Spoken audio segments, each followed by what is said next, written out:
नमस्ते दोस्तों, आप देख रहे हैं कर्पूरी ज्योति लाइव।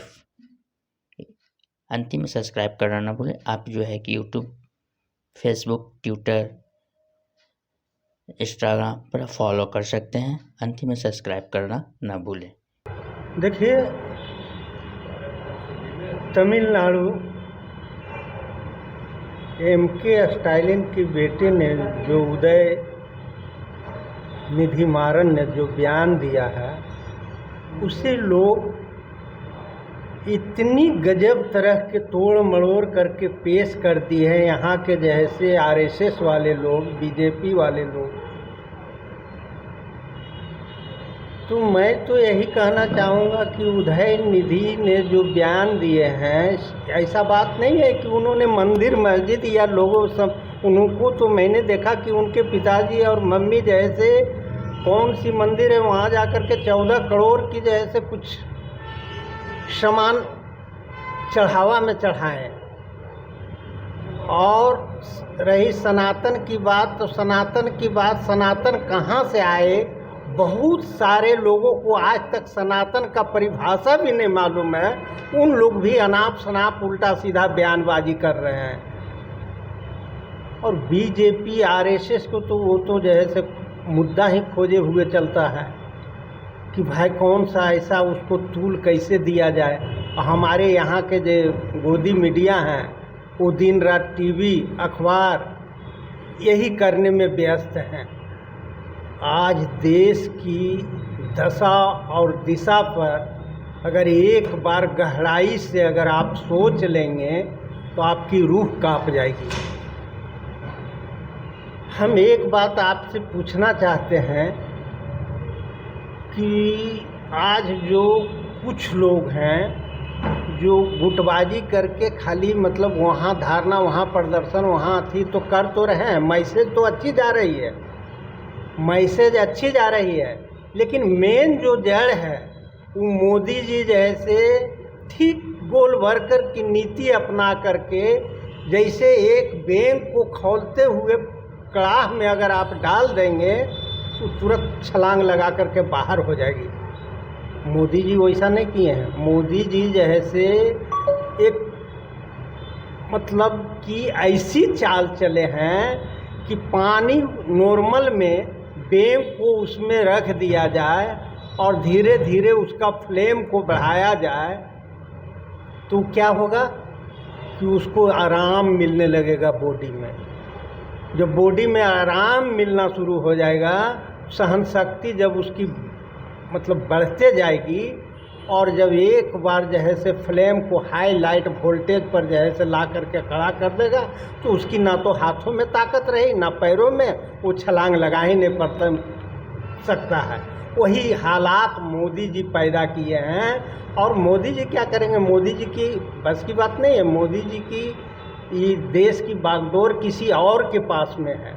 मोदी जी तो एक जैसे अहोदा हैं और प्रधानमंत्री के ऊपर में जो ये लोगों को नज़रिया है वो अलग ढंग की सोच पैदा कर दिए हैं मोदी ने। एक चाय बेचने वाले को बताइए तो इस तरह की दिमाग चलती है, हम तो सोच भी नहीं सकते हैं। इनको 2014 में आने के लिए क्या क्या परोसा गया लोगों को बीच में कि चाय बेचने वाले हैं, ओबीसी के लोग हैं, गरीब के बेटा है, तो लोग को जैसे पेट में दर्द हो रहा है, लोग आने नहीं देना चाहता है। लेकिन ये तो शतरंज की खिलाड़ी थे। इन्होंने तो जिस तरह से देश को दिग्भ्रमित करके, आम पब्लिक को दिग्भ्रमित करके, जिस तरह जैसे एक एक चीज़ों को धीरे धीरे प्राइवेटाइजेशन में कन्वर्ट किया, ये लोग को समझ में नहीं आ रहा है। अभी लोग चिल्ला रहे हैं, चाहे जंतर मंतर हो या कहीं भी हो, कि जैसे आरक्षण बचाओ। अरे पहले संविधान बचाओ न। पहले ज़रूरत है संविधान बचाने के लिए। इसके लिए तुम लोग एकत्र हो, इसकी आवाज़ बुलंद करो।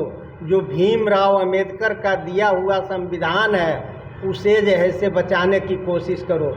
हमको याद है कि हम तो ये सब चीज़ों में जैसे नहीं पढ़ते थे, लेकिन देश की जो दशा और दुर्दशा देख के इससे हमको एक वो बात बताइए कि आप लोग को बीवी के गहना घर से उठा करके किसी सोनार की दुकान में जैसे जाके बंधक रखना पड़े, कौन सा परिस्थिति ऐसा उत्पन्न हुआ कि आपने जा कर के घरों की ज़मीन पुरखों की जो ज़मीन बनाई हुई है आप उसको बेचना शुरू कर दें?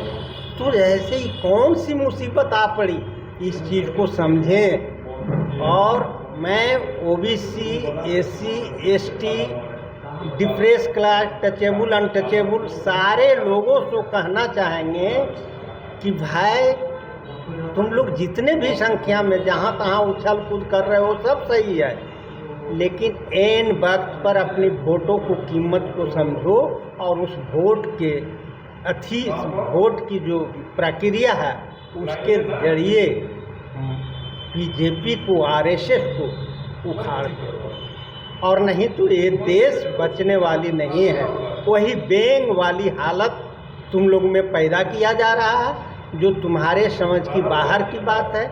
लोग यहाँ शिक्षित हैं लेकिन वो अशिक्षित में समझा जाता है, क्योंकि उनके पास ना तो गेन करने का क्षमता है ना कुछ है, और वो सोच नहीं पाते हैं। एक तो हमारे जितने भी ओबीसी के नेता सांसद में हो या फिर जैसे मंत्री बन करके बैठे हुए हैं, सबसे पहले तो इनको तुम लोग अवलोकन करो और इनको घेराव करने की ज़रूरत है। इनसे पूछने की ज़रूरत है कि हमने तुमको वहाँ भेजा था इसीलिए मुखौटा बनने के लिए। तो इस चीज़ पर ध्यान को केंद्रित करना होगा, इस चीज़ को लोगों को समझना होगा। और आने वाले 2000 के चुनाव बहुत नज़दीक है, हो सकता है इसमें तो अथक प्रयास मोदी जी लगे हुए हैं कि हम जैसे 2000 के चुनाव 24 का हो ही न, कभी वन नेशन, कभी हिंदू कोड बिल, तो कभी आज मणिपुर के हालात देख लीजिए कि वहाँ की स्थिति क्या है। उस पर हमारे प्रधानमंत्री एक शब्द बोलने के लिए तैयार नहीं है, कोई मंत्री नहीं बोलने के लिए तैयार है। यहाँ के मीडिया जो है से परोक्ष रूप से का आप देखिए, ब्रजभूषण जी का जो MP है, जो दिल्ली में जंतर मंतर पर जो हमारे जैसे इंडिया का खिलाड़ी वहाँ धारणा महीनों दिया, कैसे उन लोगों को मोटिवेट करके हटा दिया गया। तो भाई कुछ नहीं होगा जब तक यहाँ के ओबीसी, EBC, डिप्रेस क्लास के लोग, जागृति तो आई है लोगों में, ऐसा बात नहीं है, जागृति बहुत काफ़ी आई है, लेकिन इसको समझना पड़ेगा। एक बाम सेफ को तो ही हम देखते हैं कि खुला चैलेंज देते हैं, कहाँ उनके ऊपर में जैसे FIR होता है, कहाँ एक उदयनिधि मारन MK स्टालिन के बेटे, बताइए कि उस पर एक साधु फकीर जिसका अपने जैसे पेट पालने की ठिकाना ना हो, दूसरे के ऊपर भरोसा है कि कौन आएगा, कौन डोनेट करेगा तो हमारी भोजन चलेगी, और उस आदमी तलवार में जैसे फोटो में घुसा करके और उसको जैसे जलाता है और प्रतिक्रिया व्यक्त करता है कि हम उदयनिधि को, मारन को सर जो कलम करके लाएगा उसे 10 करोड़ रुपया इनाम देंगे। और ये हमारे लोग सहन कर रहे हैं, हमारे ओबीसी के लोग, EBC के लोग, SC ST के लोग, चुल्लू भर पानी में डूब मरो, इस तरह की प्रोपगंडा चला करके, इस तरह की प्रोपगंडा चला करके क्या मैसेज देना चाहते हो दिल्ली के, इंडिया के अंदर? लेकिन ये जो है ये हमारे स्वभाव में नहीं है कि हम भी उनकी जवाब उसी स्तर से थे।